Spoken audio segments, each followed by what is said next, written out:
بسم اللہ الرحمن الرحیم، السلام علیکم ورحمۃ اللہ۔ آئینی ترامیم کر کے حکومت خود جو ہے وہ اس میں پھنس چکی ہے اور حکومت کو اندازہ ہی نہیں ہو رہا کہ حکومت کس طریقے سے اس میں بری طرح سے پھنس گئی ہے۔ عمران خان نے تو چلے دیکھے 2 مرتبہ اٹیمپٹس کو ناکام کیا۔ عمران خان نے تو جیل سے بیٹھ کر بھرپور کوشش کی کہ ان آئینی ترامیم کو روکا جائے، آئینی ترامیم کو نہ ہونے دیا جائے، لیکن اس کے باوجود حکومت جو ہے، دیکھیں حکومت تو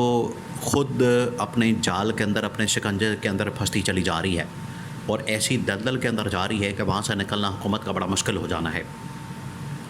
اور یہ بات آپ ذہن میں رکھیں، یہ جو حکومت ہے یہ آخری مرتبہ ان کو اقتدار ملا ہے، آخری مرتبہ، یہ اب ان کی بالکل آخری باری ہے۔ اس کے بعد اقتدار ملنا، اقتدار میں آنا، یہ بھول جائیں کہ یہ اس کے بعد کبھی اقتدار میں آ سکیں گے۔ اس کی وجہ یہ ہے کہ ان کے پاس اب عوام کی طاقت نہیں، عوام کے سپورٹ نہیں۔ یہ پورا سسٹم اوپر سے مینج کر کے، دھاندلی کر کے، مینپولیشن کر کے، ججز کو کنٹرول کر کے یہ اقتدار میں آتے ہیں۔ پہلے اسٹیبلشمنٹ کے کندھوں پر چڑھ کر آتے ہیں، NRO لے کے آتے ہیں، اس کے بعد آ کے کیا کرتے ہیں کہ پورا سسٹم اپنے کنٹرول میں کر لیتے ہیں اور بعد میں یہ اپوزیشن کو دباتے ہیں اور اپنے اقتدار کو لمبا کرتے ہیں۔ تو عوام کی ان کے پاس رتی برابر بھی سپورٹ نہیں ہوتی، رتی برابر بھی۔ یہی بنیادی فرق ہے عمران خان میں اور شریف خاندان اور زرداری خاندان میں۔ عمران خان نے اب جتنی بھی سیاست کی ہے پچھلے تقریباً کوئی 25-30 سال، عمران خان نے عوام کے سر پر یہ سیاست کی ہے، اور ان لوگوں نے جو سیاست کی ہے، ان لوگوں نے ہمیشہ اسٹیبلشمنٹ کے کندھوں پر اور عدلیہ اور اس کے بعد اداروں کو کنٹرول کر کے ان لوگوں نے سیاست کی ہے۔ اب یہ جو پارلیمنٹری کمیٹی بنائی گئی آئینی ترمیم کے نتیجے میں،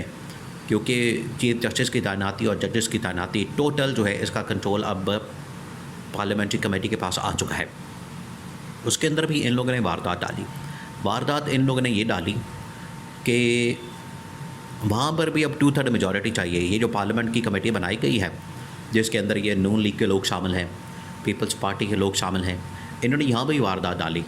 PTI کو اور جمعیت علماء اسلام کو بالکل مائنس کر دیا، ان کو بالکل 1-2 سیٹیں دے دیں، اور خود جو ہے 12 رکنی یہ کمیٹی ہے، اس کے اندر 8 جو ممبران ہیں یہ گورنمنٹ کے ہو گئے ہیں، تو 8 کی تعداد ہی چاہیے، 8 کا ووٹ آ جائے گا تو پارلیمنٹ کی یہ جو کمیٹی ہے یہ اپروول دے دے گی اور وہ بندہ چیف جسٹس لگ جائے گا۔ اب کون لگتا ہے؟ یا فریدی، منصور علی شاہ یا جسٹس منیب اختر، یہ 3-4 نام شامل ہیں۔ دیکھیں یہ سچویشن اس وقت بڑی خطرناک اور خوفناک بن چکی ہے۔ اگر یہ اپروول نکلتی ہے جسٹس یحییٰ افریدی کی، جسٹس یحییٰ افریدی کو چیف جسٹس نامزد کیا جاتا ہے، چیف جسٹس انہیں بنایا جاتا ہے، چیف جسٹس کے لیے ان کا نام فائنل کیا جاتا ہے، تو پھر اس میں کوئی بعید نہیں کہ جسٹس منصور علی شاہ اور جسٹس منیب اختر وہ دونوں استعفیٰ دے دیں۔ اور یہ صرف پھر اس کے بعد 2 استعفے نہیں آنے، یہ آپ نے بات ذہن میں رکھنی ہے، پھر 2 استعفے نہیں آنے، پھر اس کے بعد لائن لگ جانی ہے استعفوں کی، پوری عدلیہ سے پھر استعفے آنا شروع ہو جانے ہیں۔ اور اگر یہ منصور علی شاہ یا جسٹس منیب اختر میں سے کسی ایک کو چیف جسٹس لگا دیتے ہیں تو پھر تو معاملہ کنٹرول ہو جائے گا۔ اس میں پھر یہ کریں گے کہ ہم خیال ججز کو بٹھا کے ان کے ذریعے سے یہ فیصلہ کروائیں گے اور چیف جسٹس کو بالکل اقلیت میں کر دیں گے اور اکثریت میں اپنے ہم خیال ججز بنا دیں گے، ان کو لگا دیں گے اور اس کے ذریعے سے فیصلہ کروائیں گے۔ یعنی اب انہوں نے جو واردات ڈالی ہے، جو طریقہ اختیار کیا گیا ہے، جو ان کی جانب سے ہر بات کھنڈا استعمال کیا گیا ہے، اس میں مکمل کنٹرول اب گورنمنٹ کا آ گیا، حکومت کا آ گیا، اور گورنمنٹ اس میں اپنے کنٹرول کے مطابق ججز کو اوپر نیچے دائیں بائیں اور کیسز کی جو بینچ کے سامنے لگانا ہے کیسز کو، اور سارا کچھ اپنے ہاتھ میں کر لیا ہے۔ اب سچویشن بڑی ٹرکی ہو گئی ہے، ایک طرف ہے پارلیمنٹ اور حکومت وقت اور دوسری طرف ہے عدلیہ۔ اب عدلیہ نے اپنی آزادی، عدلیہ نے اپنی جو انڈیپینڈنس ہے اس کو اب خود اپنے ہاتھ میں لینا ہے، اس کے لیے خود ان کو جدوجہد کرنی پڑے گی، اس کے لیے خود ان کو اب راستہ بنانا پڑے گا۔ اس کے 2 راستے دیکھیں، ایک تو یہ راستہ ہے کہ جو اس وقت جتنی وکلاء برادری ہے جس کے اندر یہ بڑے بڑے ٹاپ کے لائر شامل ہیں، جس میں عمران خان کے بہت سارے وکلاء، حامد خان ٹائپ، علی احمد خرد، اور اس میں اعتزاز احسن، جنہوں نے 2008 کے اندر جو تحریک چلی تھی وکلا کی آزادی کی، اس کے اندر اپنا کردار ادا کیا، اس کے اندر اپنا رول پلے کیا، اور اعتزاز احسن نے اس وکلا کی تحریک کو لیڈ کیا تھا۔ اب یہ تمام وہ وکلا ہیں جو اس وقت اس آئینی ترمیم کو ماننے کو تیار نہیں، اور انہوں نے کہا ہے کہ ہم اس آئینی ترمیم کو نہیں مانتے، اور اس آئینی ترمیم کو 2 جگہوں کے اوپر چیلنج کیا گیا ہے۔ ایک تو اب ہم سڑکوں پر نکلیں گے اور عوامی احتجاج کریں گے، اور اس کے لیے ہم تحریک چلائیں گے، کیونکہ یہ عدلیہ کی آزادی کو مکمل طور پر ختم کر دیا گیا ہے۔ تو ایک تو ہم نے تحریک چلانی ہے، اور دوسرا یہ کہ ہم نے اس کو چیلنج کرنا ہے، عدلیہ کے اندر بھی چیلنج کرنا ہے،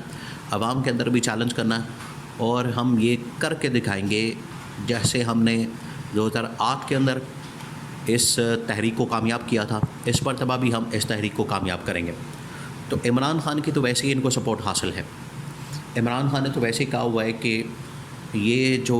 وکلا کی تحریک ہے، عوام کا احتجاج ہے، اس کو اور بڑھانا ہے، کیونکہ یہ باز نہیں آنے والے۔ عمران خان سے جب لاسٹ ٹائم ملاقات ہوئی پارٹی لیڈرشپ کی، لوگوں کی، تو اس میں عمران خان نے کہا تھا کہ آپ تحریک نہیں چلا رہے، آپ احتجاج نہیں کر رہے، آپ لوگوں کو سڑکوں پر نہیں لا رہے۔ تو اگر آپ لوگوں کو سڑکوں پر نہیں لائیں گے، احتجاج نہیں کریں گے، پروٹیسٹ نہیں کریں گے، تو یہ پھر اپنی سازشیں جاری و ساری رکھیں گے۔ لیکن اگر آپ احتجاج کرتے ہیں، تحریک چلاتے ہیں، اور آپ اس حکومت کو دیوار سے لگاتے ہیں، تب جا کے یہ آپ کی بات کو سنیں گے۔ تو پھر پی ٹی آئی کے پاس اور کوئی آپشن نہیں، پی ٹی آئی کے پاس اور کوئی راستہ نہیں۔ اب ججز کو سپورٹ چاہیے پبلک سے، عوام سے، وکلا سے، پھر ججز جو ہے وہ تھوڑے بہت اپنے پیروں پر کھڑے ہو کر فیصلے کریں گے۔ اور اس وقت جسٹس منیب اختر اور جسٹس منصور علی صاحب دونوں سٹیک پر ہے۔ دونوں کی اس وقت پوزیشن یہ ہے کہ اگر جیسے یحییٰ آفریدی آ جاتا ہے، یہ جسٹس امین الدین خان کو لگا دیا جاتا ہے، یا نیچے سے کسی اور کو لگا دیا جاتا ہے، تو اس کی صورت میں پھر دونوں کا استعفیٰ، اور اگر دونوں استعفیٰ دیتے ہیں تو پوری کی پوری عدلیہ استعفیٰ دینے کے لیے تیار ہو جائے گی۔ تو یہ گورنمنٹ جو ہے خود پھنس گئی، اور اتنا بڑا عدالتی بحران آگے آ رہا ہے جس کو انہوں نے شاید دیکھا ہی نہیں۔ یہ 2008 کی تحریک کو بھول جائیں گے، جو تحریک چلی تھی، کامیاب آخرکار ہوئی تھی، یہ اس تحریک کو بھول جائیں گے۔ اب اس قسم کی تحریک چلنے جا رہی ہے، اور عدلیہ کے اندر سے یہ ساری آوازیں اٹھ رہی ہیں، وکلا، Imran Khan, P T I, اور اگر یہ آزاد عدلیہ کے علمبردار کھڑے ہو جاتے ہیں تو کوئی شک نہیں کہ ان ترامیم کو اڑایا جا سکتا ہے۔